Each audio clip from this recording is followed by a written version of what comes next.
According to the latest research, women are the demographic most affected by gambling. What do you think is the cause of this? And what do you think needs to be done to address this matter?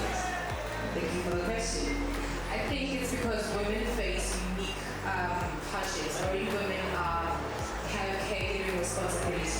So I think women are exposed to these conditions because of these hardships. So as Universal Donor, I intend to partner with schools, financial institutions, and to offer financial literacy to women. That's budgeting, that's investing, and debt management for women, so that we can grow the economy, because the economy grows when we manufacture. There's innovation, entrepreneurship, and agriculture and education. So I want to expose